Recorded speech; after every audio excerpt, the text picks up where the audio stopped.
नमस्कार, आप सभी का स्वागत है शिक्षा स्टडी पर।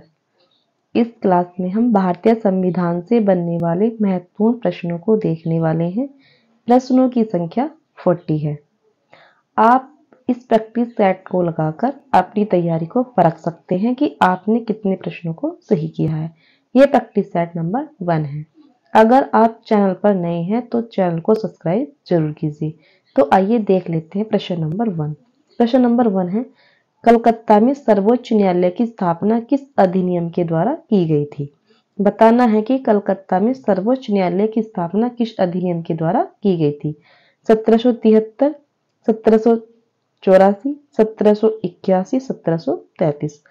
तो कलकत्ता में सर्वोच्च न्यायालय की जो स्थापना की गई थी तो अधिनियम था 1773 के रेगुलेटिंग एक्ट द्वारा। तो इसका आंसर ऑप्शन ए सही है। आगे देख लेते हैं। प्रश्न नंबर है हमारा 2। प्रश्न है, बंगाल के गवर्नर जनरल को संपूर्ण भारत का गवर्नर किस अधिनियम द्वारा बनाया गया था? 1861 के भारतीय परिषद अधिनियम द्वारा, 1833 के चार्ट एक्ट द्वारा, 1853 के चार्ट एक्ट द्वारा, 1892 के भारतीय परिषद अधिनियम द्वारा। भारत के गवर्नर जनरल को संपूर्ण भारत का गवर्नर किस अधिनियम द्वारा बनाया गया था? तो इसका आंसर है 1833 के चार्ट एक्ट द्वारा। तो इसका आंसर ऑप्शन बी सही है। आगे देख लेते हैं। प्रश्न नंबर है हमारा 3। प्रश्न है, किस अधिनियम द्वारा यह घोषणा की गई थी कि भारत में कंपनी किसी भारतीय प्रजाजन को कंपनी के अधीन किसी पद ग्रहण करने से उनके धर्म, जन्म स्थान, निवास तथा वर्ण भेद के कारण अयोग्य नहीं ठहराया जाएगा? तो वो कौन सा अधिनियम था? 1833 के चार्ट एक्ट द्वारा, 1853 के चार्ट एक्ट द्वारा, 1835 के भारत सरकार अधिनियम द्वारा, 1861 के भारतीय परिषद अधिनियम द्वारा। तो इसका आंसर क्या है? तो इसका आंसर है 1833 के चार्ट एक्ट द्वारा।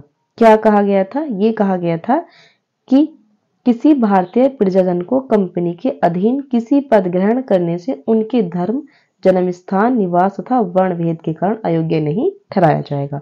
तो वो कौन सा अधिनियम था? 1833 का चार्ट एक्ट था। आगे देख लेते हैं। प्रश्न नंबर है हमारा 4। प्रश्न है, किस अधिनियम द्वारा गवर्नर जनरल को एक विधि आयोग नियुक्त करने का भी प्राधिकार दिया गया था? 1853 के चार्ट एक्ट द्वारा, 1833 के चार्ट एक्ट द्वारा, 1861 के भारतीय परिषद अधिनियम द्वारा, 1892 के भारत परिषद अधिनियम द्वारा। तो इसका आंसर क्या है? बताना है कि इसका आंसर क्या है। तो इसका आंसर है ऑप्शन बी, 1833 के चार्ट एक्ट द्वारा। आगे देख लेते हैं। प्रश्न नंबर है हमारा 5।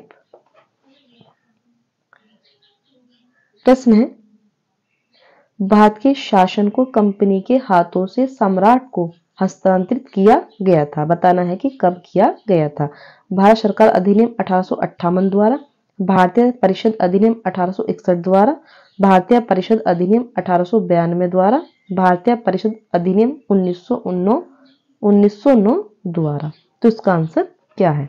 तो इसका आंसर है ऑप्शन ए, भारत सरकार अधिनियम 1858 द्वारा। भारत के शासन को कंपनी के हाथों से सम्राट को हस्तांतरित किया गया था। तो अधिनियम था 1858 द्वारा। आगे देख लेते हैं। प्रश्न नंबर है हमारा 6। प्रश्न है, प्रांतों में द्वैध शासन की स्थापना किस अधिनियम द्वारा की गई थी? प्रांतों में द्वैध शासन की स्थापना किस अधिनियम द्वारा की गई थी? 1909 का अधिनियम था, 1919 का अधिनियम था, 1935 का अधिनियम था, 1858 का अधिनियम था। तो इसका आंसर है 1919 का अधिनियम। 1919 के अधिनियम से प्रांतों में द्वैध शासन की स्थापना की गई थी। आगे देख लेते हैं। प्रश्न नंबर है हमारा 7। प्रश्न है, सन 1935 के अधिनियम की सबसे महत्वपूर्ण विशेषता थी? प्रांतों में स्वायत्ता शासन की स्थापना, केंद्र में पूर्ण स्वायत्ता की स्थापना, प्रांतों में दोहरे शासन की स्थापना, उपयुक्त में से कोई नहीं। बताना है कि सन 1935 के अधिनियम की सबसे महत्वपूर्ण विशेषता क्या थी? तो इसका आंसर है ऑप्शन बी, केंद्र में पूर्ण स्वायत्ता की स्थापना। कब हुई थी? 1935 के अधिनियम द्वारा। आगे देख लेते हैं। और प्रांतों में हुई थी 1919 के अधिनियम द्वारा, और केंद्र में जो पूर्ण स्वायत्ता हुई थी वो हुई थी 1935 के अधिनियम द्वारा। आगे देख लेते हैं। प्रश्न नंबर है हमारा 8। प्रश्न है, भारत में संघात्मक सरकार की स्थापना का प्रावधान किया गया था 1935 के अधिनियम द्वारा, 1919 के अधिनियम द्वारा, 1909 के अधिनियम द्वारा या 1892 के अधिनियम में। बताना है कि इसका आंसर क्या है। तो इसका आंसर है ऑप्शन डी, 1892 के अधिनियम में भारत में संघात्मक सरकार की स्थापना का प्रावधान जो किया गया था वो किया गया था 1892 के अधिनियम में। आगे देख लेते हैं। प्रश्न नंबर है हमारा 9। प्रश्न है, भारत में हाई कमिश्नर उच्चायुक्त का पद किस अधिनियम द्वारा सृजित किया गया था। बताना है कि भारत में हाई कमिश्नर उच्चायुक्त का पद किस अधिनियम द्वारा सृजित किया गया था। 1909 के अधिनियम द्वारा, 1919 के अधिनियम द्वारा, 1935 के अधिनियम द्वारा, 1992 के अधिनियम द्वारा। तो इसका आंसर क्या है? इसका आंसर है 1919 के अधिनियम द्वारा। ऑप्शन बी सही है। भारत में हाई कमिश्नर उच्चायुक्त का जो पद था वो किस अधिनियम द्वारा सृजित किया गया था, तो वो था अधिनियम 1919 का अधिनियम। आगे देख लेते हैं। प्रश्न नंबर है हमारा 10। प्रश्न है, भारत में हाई कमिश्नर के पद का नियुक्त भारत में हाई कमिश्नर के पद पर नियुक्त होने वाले प्रथम अधिकारी कौन थे। बताना है कि भारत में जो हाई कमिश्नर के पद पर नियुक्त हुए थे वो प्रथम अधिकारी कौन थे। तो इसका आंसर है sir William mayor. Option D सही है। ये कौन थे? ये थे भारत में हाई कमिश्नर के पद पर नियुक्त होने वाले प्रथम अधिकारी। आगे देख लेते हैं। प्रश्न नंबर है हमारा 11। प्रश्न है, केंद्रीय कार्यकारिणी में संचालित पहले भारतीय विधि सदस्य थे। दादा भाई नौरोजी थे, तेज बहादुर सप्रू थे, महात्मा गांधी थे, जवाहरलाल नेहरू थे। केंद्रीय कार्यकारिणी में संचालित पहले भारतीय विधि सदस्य थे। तो इनका आंसर है बी, तेज बहादुर सप्रू। ऑप्शन बी सही है। आगे देख लेते हैं। प्रश्न नंबर है हमारा 12। प्रश्न है, सन 1935 के अधिनियम द्वारा प्रस्तावित संघ में प्रांतों के लिए संघ में शामिल होना अनिवार्य था। प्रांतों के लिए संघ में शामिल होना स्वैच्छिक था। प्रांतों एवं देशी रियासतों दोनों का संघ में शामिल होना अनिवार्य था। प्रांतों एवं देशी रियासतों दोनों का संघ में शामिल होना स्वैच्छिक था। तो इसका आंसर है ऑप्शन ए। सन 1935 के अधिनियम द्वारा प्रस्तावित संघ में प्रांतों के लिए संघ में शामिल होना अनिवार्य था। कौन सा अधिनियम था? 1935 का अधिनियम। आगे देख लेते हैं। प्रश्न नंबर हमारा 13। प्रश्न है, भारत का संविधान लागू होने तक स्वतंत्रता के पश्चात इसका शासन किसके अंतर्गत चलाया गया था।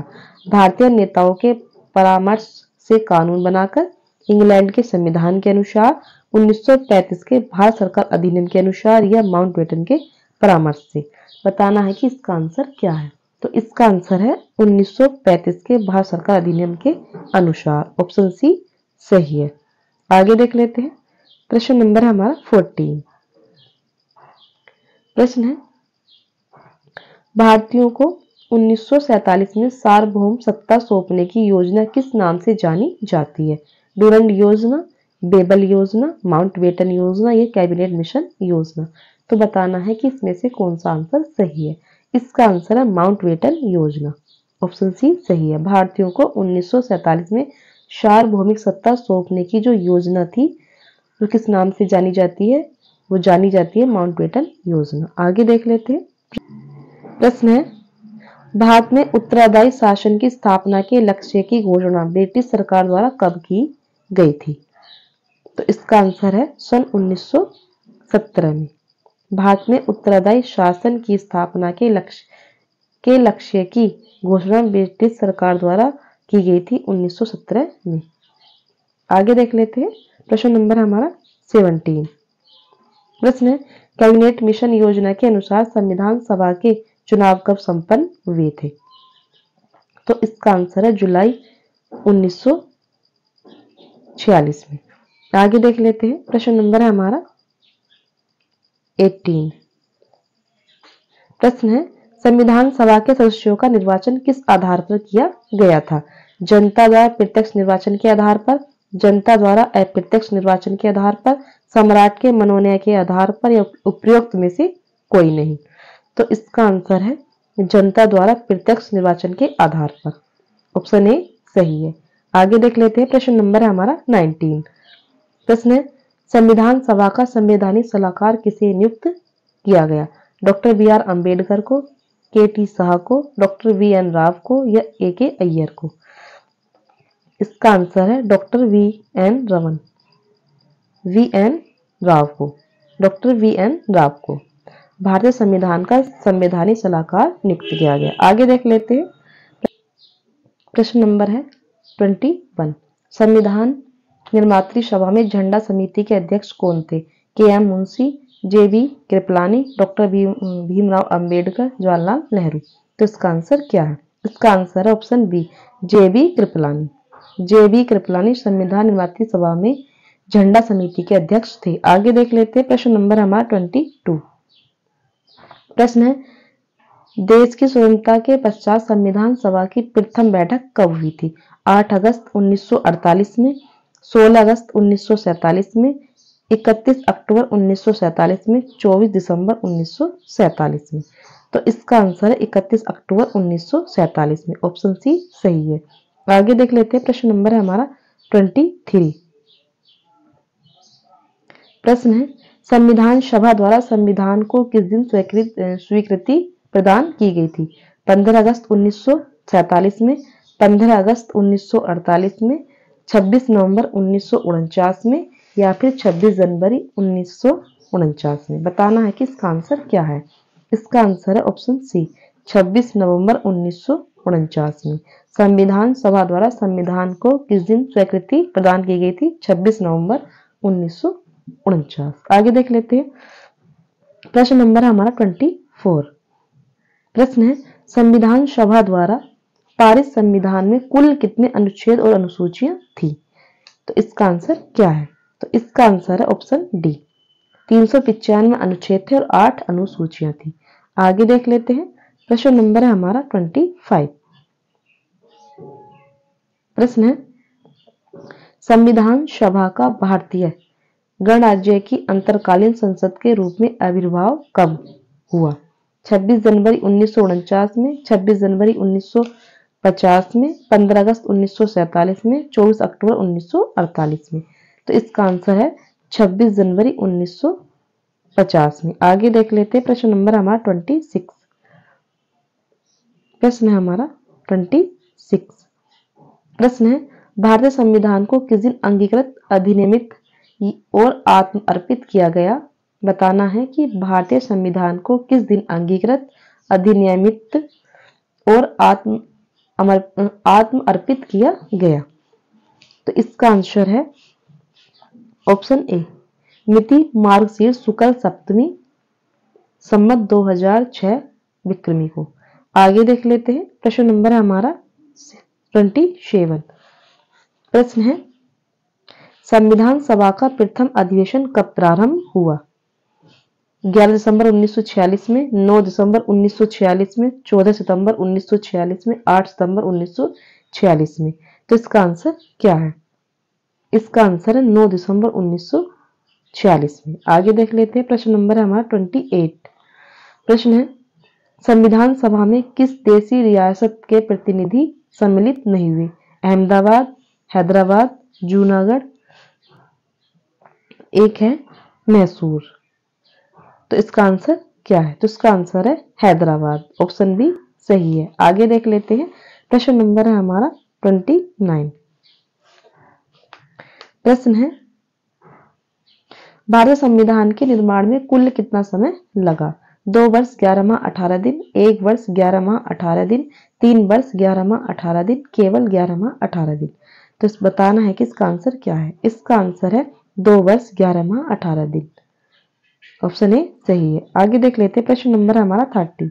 प्रश्न है, संविधान सभा का गठन किसकी अनुशंसा में किया गया? टिप्स मिशन, बेबल योजना, कैबिनेट मिशन योजना, माउंटबेटन योजना। तो इसका आंसर है कैबिनेट मिशन योजना, ऑप्शन सी सही है। संविधान सभा का जो गठन है वो किया गया था कैबिनेट मिशन योजना के द्वारा। आगे देख लेते हैं, प्रश्न नंबर हमारा 31। प्रश्न है, भारतीय संविधान के किस भाग को संविधान की आत्मा की संज्ञा प्रदान की गई है? राष्ट्रपति का निर्वाचन, नीति निर्देशक तत्व, या फिर मौलिक कर्तव्य, या फिर प्रस्तावना। तो इसका आंसर है डी, प्रस्तावना। भारतीय संविधान के किस भाग को संविधान की आत्मा की संज्ञा प्रदान की गई है? वो है प्रस्तावना। आगे देख लेते हैं, प्रश्न नंबर है हमारा 32।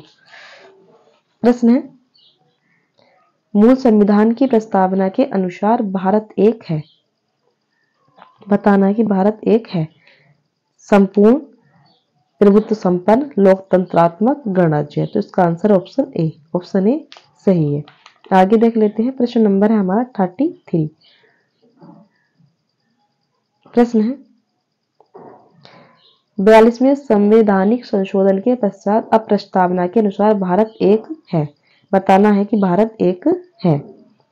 तो इसका आंसर है संपूर्ण, प्रभुत्व संपन्न, समाजवादी,